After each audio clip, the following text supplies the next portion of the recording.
Hey, Sorority Chatters.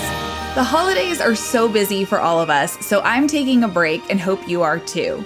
I'm going to re-air some of my favorite conversations with past guests. In case you missed them the first time, you can give them a listen, or if you just want to re-listen for fun. In the meantime, enjoy your holidays, have a great new year. From me and Bartlett, and we'll see you in 2026.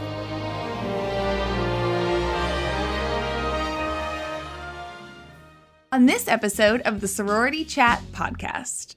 I tell my clients, if your goal is to be in a sorority, and I'm not saying this is impossible to do if you are an influencer on TikTok, but it makes it a lot harder. I mean, sorority girls they're not looking for influencers, they're looking for friends. And so if you're listening out there and you are gonna go through Rush, stay off TikTok. You know, it can only set you back. Hey y'all, and welcome to Sorority Chat. I'm Liz Toombs, a designer and sorority alum who's obsessed with all things Greek life. My mission? To bring you real conversations, smart insights, and fun stories that help make sorority living even better. So grab your favorite beverage, get comfy, and let's chat.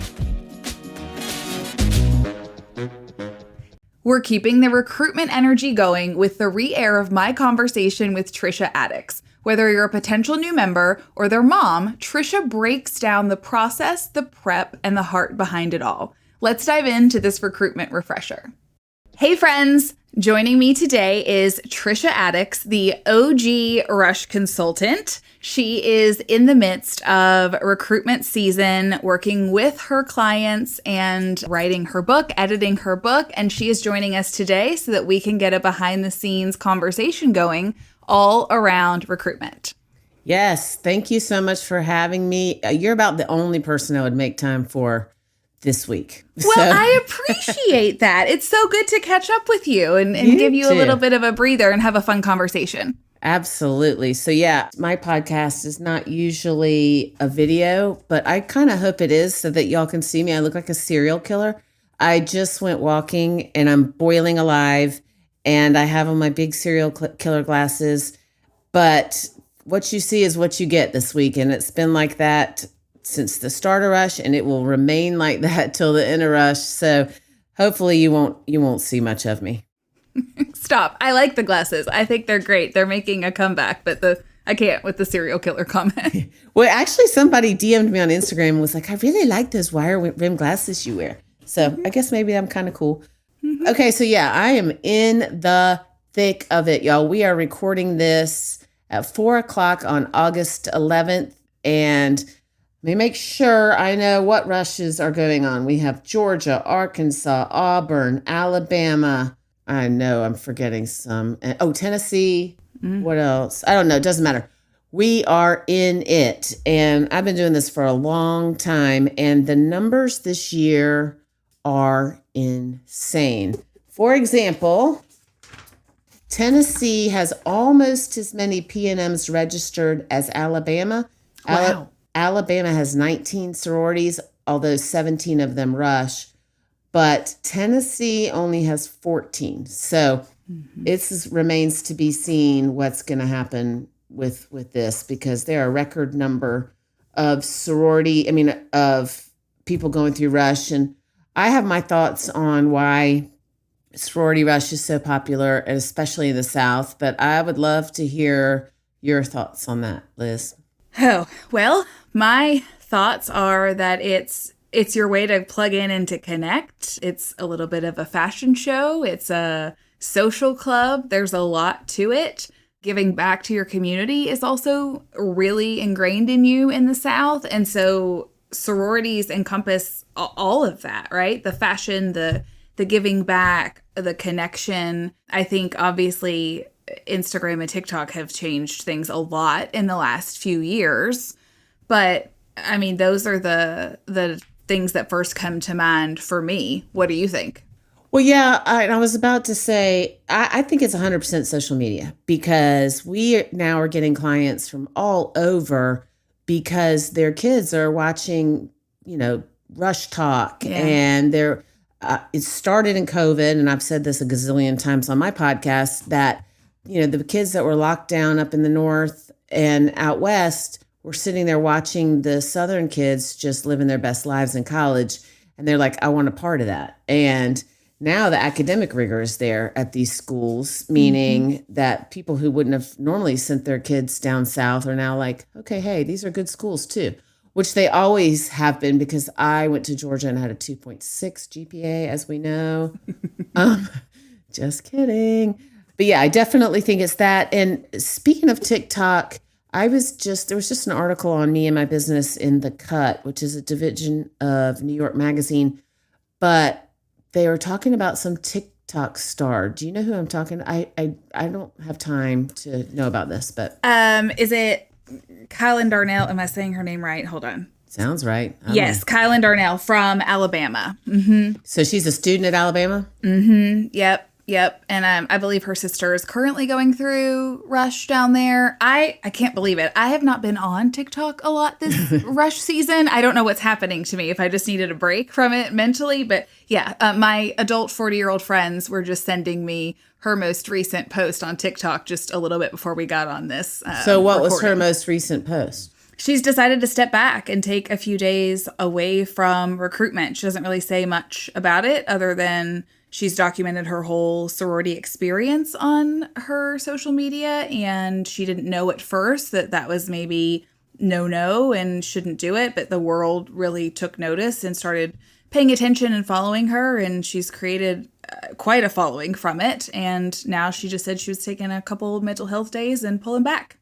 Well, I'm glad, again, I don't know who she is, but I'm glad that she's taking care of herself, because, and I tell my clients, if your goal is to be in a sorority, and I'm not saying this is impossible to do if you are an influencer on TikTok, but it makes it a lot harder.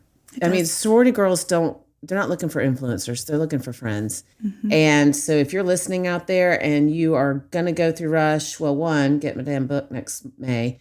But two, stay off TikTok. It can only set you back. Again, not everybody who does a TikTok is not going to find their forever Greek home. But I do think it adds an unnecessary roadblock for sure.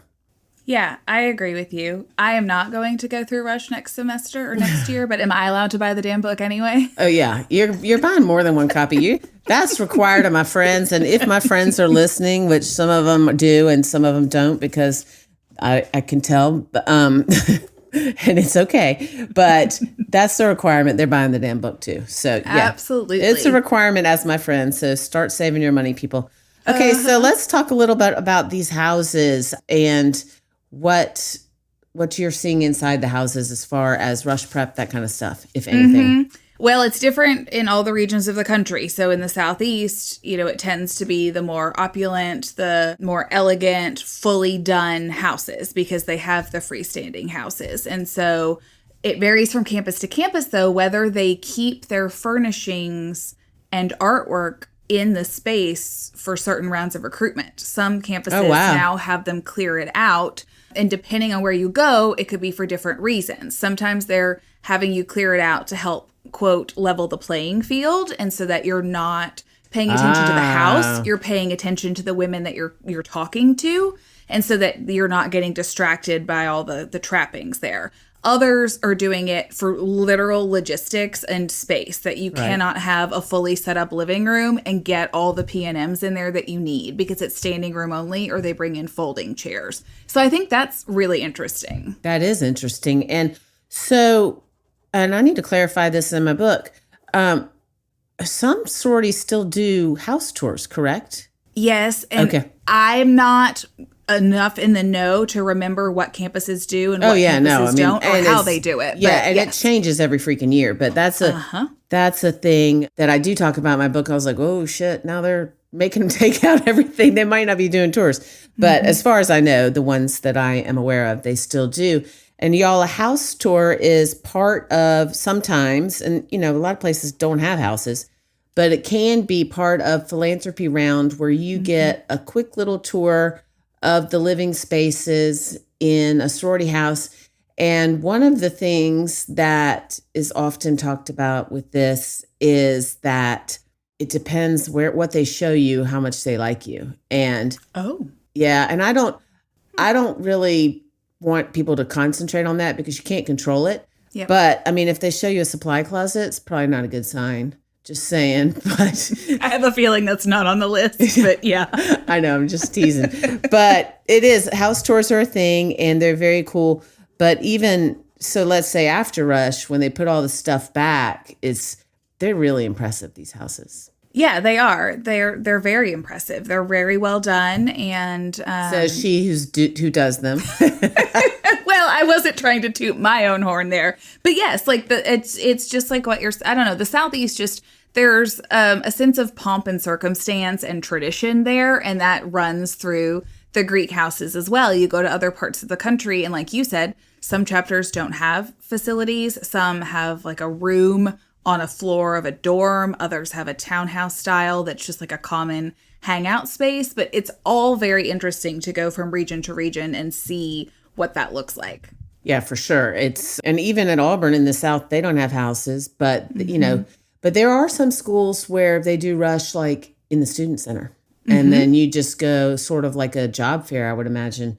Like a tabling situation. Yeah. Yeah. So anyway, I think that would be kind of a nightmare. Honestly, I'm not going to lie, just because everybody's in the same place. Yeah. And I don't know. I think you get just a cool sense being in a facility with the women that are members there and really getting to talk to them. It's like going to visit a friend at their home. You really get a sense of them, whether or not you're seeing their entire house or not. And it feels a little bit more comfortable than standing at a table, like you said, at a career fair. Oh, yeah, that's a good point. I remember thinking at one point, this was a long time ago, and now my house has been in the media, so I'm not sure I love it that much. But I remember thinking soon after Facebook came out and I was starting to meet people or get friend requests and request friends. And I remember thinking, I sure would like to see their houses. Not for any. And I was like, we should start a page where people like post their den, because I think it's super cool to see how people live. And like, y'all, I'm looking behind Liz, and she was featured in the Wall Street Journal, and she's got her Wall Street Journal article framed, which makes me think I should frame mine. Oh, you absolutely should. I love having those accolades up on the wall, not because I'm like, ooh, I love myself, but it's like, look how far you've come. You know, you've built this business. These were exciting moments. And so on days where I'm exhausted or there's, you know, something tough happening in the business, it's like, okay, like these were some bright spots. It'll be fine. Yeah. And that is something that I struggle with. Sometimes I'm like, you know, especially if I get lost in the comments, which, Don't read the comments. I Never know. read the comments. I try not to. And it's been pretty rough this week. But sometimes I get, you know, down about that. And I think that having the actual article without the comments on my wall might be a good idea. So. Yeah. I mean, the problem is the people making the comments are folks that would never end up in the Wall Street Journal, right? They're keyboard warriors that just want to tear other people down. It's not anybody that actually really cares about what you're talking about or what you've built, unfortunately. But those are the folks that are just trolling online. Yeah, before I stopped reading the comments, and my friend Ellen Scrimetti, she has also been on my podcast, and she's a very good friend of mine now, and she's very funny, but she also has had her share of online, I don't know what the hell you call it, but I'm just going to call it hate. Sure. She was like, you just cannot look at it. But before I had that conversation with her, some guy said, I don't know who would take advice from someone whose face is torn up by lasers. And I was like, no, I've never had a laser treatment, but unfortunately, this is just how I look. I was like, goodness. I didn't respond, but I would have responded, no, I'm just ugly. Like, I can't help you, dude. It's not because I'm trying to give advice about skincare or laser treatments, because that hasn't happened. I ain't got time for laser treatments. That's the other thing, though. It could take up all your time responding, whether you're being funny or serious with these folks, and just, it's not worth all that. Yeah, I remember having that experience when the Wall Street Journal piece came out and people were talking about things. Some of them were positive, and I was like, oh, this is cool. And then I got to the negative, and I was like, this is why people say never read the comments. Yeah. But it does make me, when I'm feeling, which everybody does, and especially me in this time of year when, I mean, y'all, parents, y'all need to chill the F out. Like, I have psychotic parents. I mean, all parents are worried about their kids. Sure. All parents are, wanting the best for their kids, wanting their kids to find their, fit, find their people. Yeah. But this week in particular, some of these parents, that's not their goal. And they are doing a lot of damage to their daughters. And it's making me crazy. I want to just jump through the phone and say, why would you say that to your daughter? And we've had a whole I have had a whole podcast about this, but we're in real time right now. We're in the thick of it, and there is some very questionable parenting going on out there. What's going on? Is the focus just on all the wrong things? Mm-hmm. Is it like a status focus, or what there's a lot of status focus going on, and there's status focus plus their daughters, when the schedules come out, I can preach all day long every day that it's not personal, it's nothing they did. And especially after a first round that's video, I mean, how could it be? But they're like, what was wrong with her resume? What did she do? And then what did you actually say in the party? And I mean, that's tame. I mean, I've had to and my mentors who work with me to work directly with the clients, but a lot of times people will jump the mentor and try to get in touch with me. I don't always take the calls because I just don't have the bandwidth, which is why I have mentors, people. Mm-hmm. But it is shocking to me. And then there will be a lot of backtracking because these people have put in the work. They're going to find their place. They are, these girls are this is important to them. Mm-hmm. And yeah, there's going to be some backtracking, but they're going to find their people. And then the parents, they come back to earth and they're like, what did I say? What did I do? And I have the texts. You got the receipts. Yeah, I got the receipts. Someone reached out to me earlier today, and she was cut out of Rush at Auburn. She was not a client. And she was like, I just didn't think I needed to do anything. And a point that I really want to make to people is the amount of work you put in to get into college. Like, why are you going to drop the ball once you're in? Like, think about how much work it takes to get into college these days. I mean, again, 2-6 Georgia didn't do this work, but these kids are doing many service hours. They have jobs. They're so amazing. I say this all the time. And they're really putting in the work to find the best college for them. And then some of them are like, yeah, it'll be fine. I'll find my people. It happens to some where you don't have to put in the work. And it's not a commercial here where I'm saying people need to sign up for us. But regardless, you need to put the work. It needs to be intentional. Mm-hmm. I mean, I agree. I think that should be the case with whatever you're doing, getting into college, trying to rush a sorority or beyond. You're not going to get much out of it if you're not putting much into it. Right. And it's really makes me sad when they come to me at the end of or in the middle of an unsuccessful rush. And again, nothing in life is guaranteed, but if you do the work and you put in the prep and it's intentional, your odds of success go up exponentially. Yeah, I mean, I would agree. And then also where you land, you really feel like, okay, this is where I should have landed because I did everything I could and did my best and put forth the effort. Right. I don't know. I hate that the dark side of the recruitment is the getting caught up in the minutia and the really superficial things when we both know there's so much positive that comes from the deeper things if you just run the course, right? Just let it all play out and see where it goes. Yeah, I had I had a girl call me today, and she had a full schedule back at her school, which is rare if you're listening, especially with these numbers that are going through Rush. And I spoke to her because the mentor was otherwise occupied with somebody else. And I said, okay, let's talk.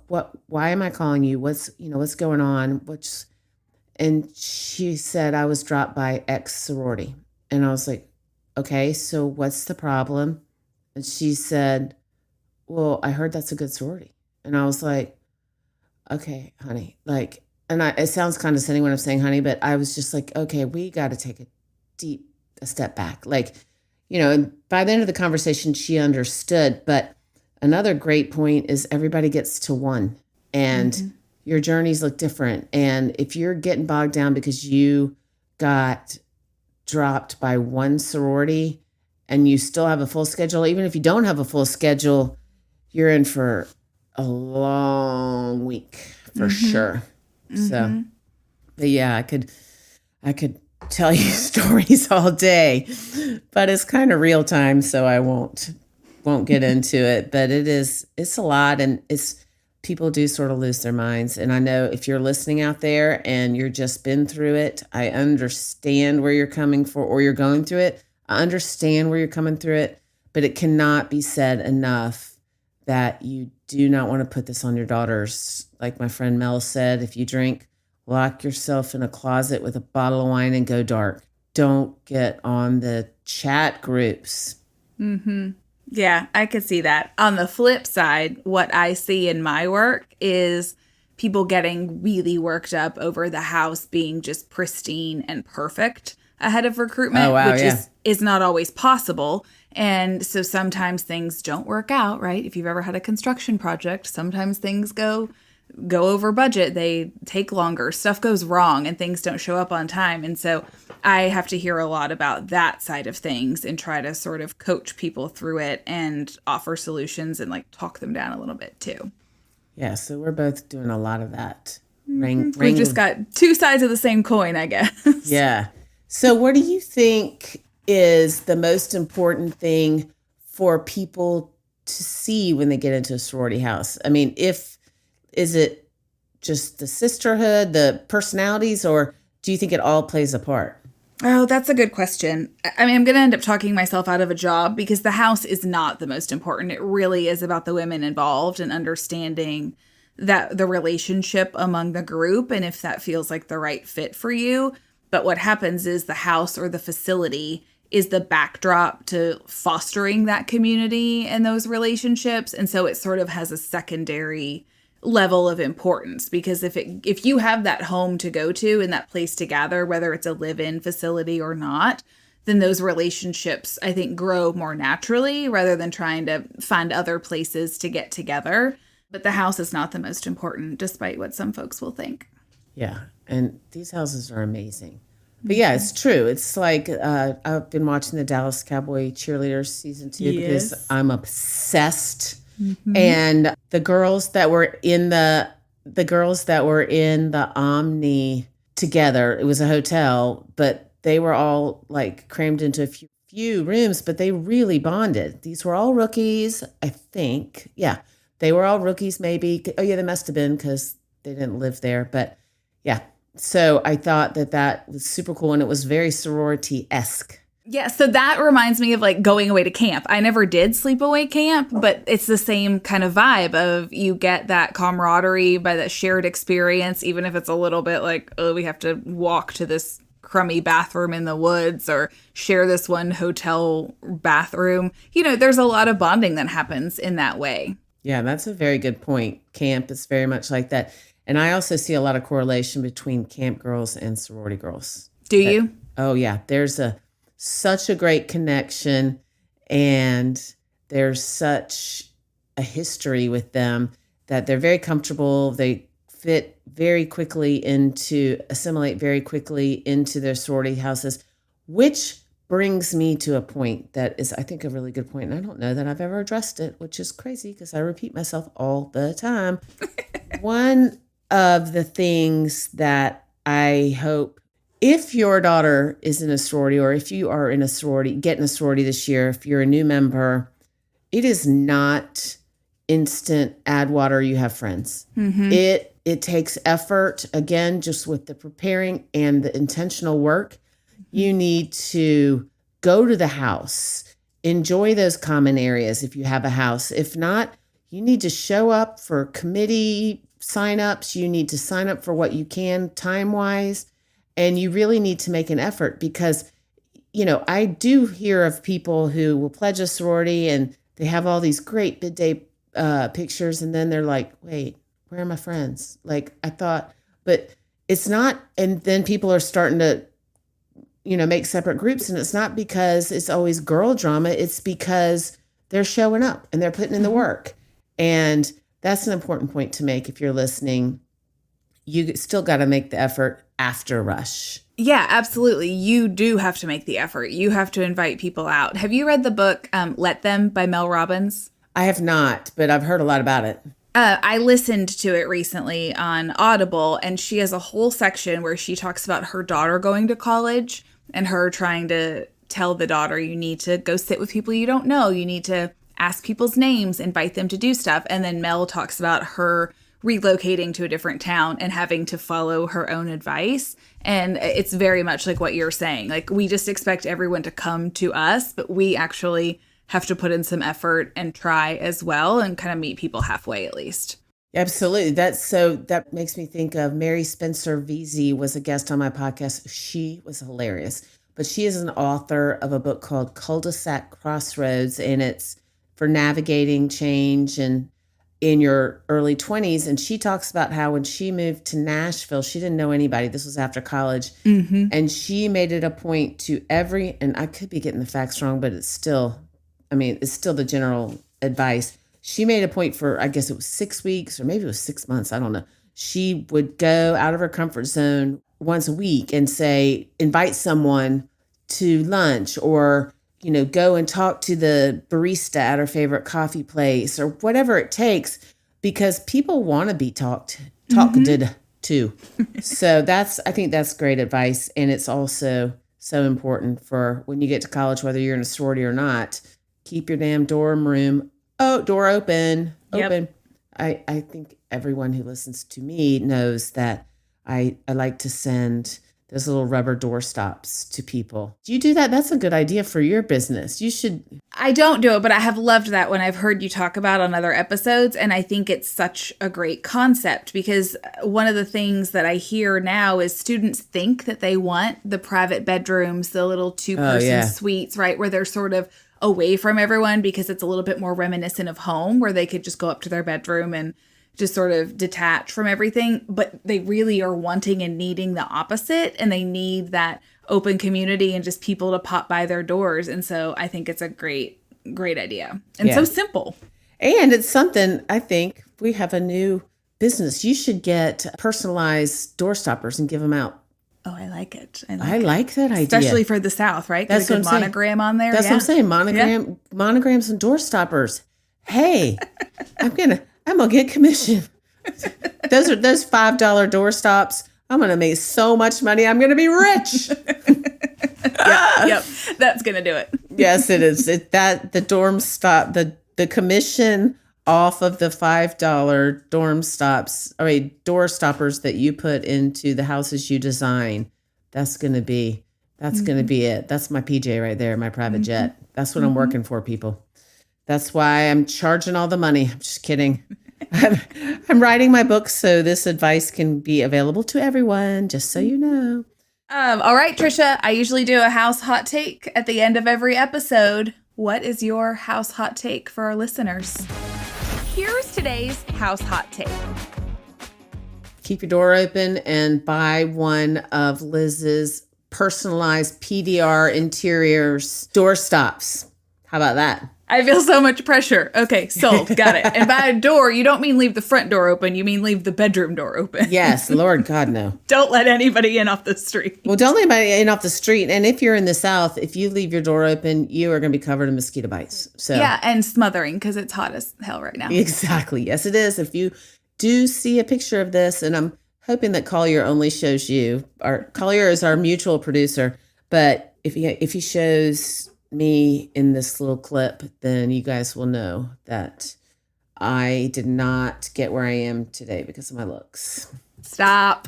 You look great. This was fun and a busy time. It was a nice break from the editing and rush grind. I love it, but it's a lot. So thank you for doing this with me today. Yeah, thank you for joining me. It was fun. It was a nice break and a good, timely conversation to have. Absolutely. And I look forward to doing this again soon. Yeah, likewise.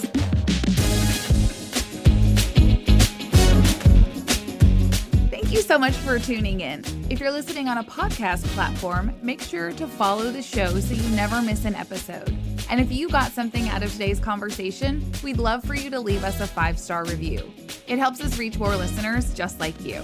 If you're watching on YouTube, be sure to check out this video right here or this one over here. And don't forget to like and subscribe. It really helps us out. On that note, I'm Liz Toombs with Sorority Chat, and I'll see you on the next one. This podcast is produced by Collier Landry for Don't Touch My Radio. Copyright Liz Toombs.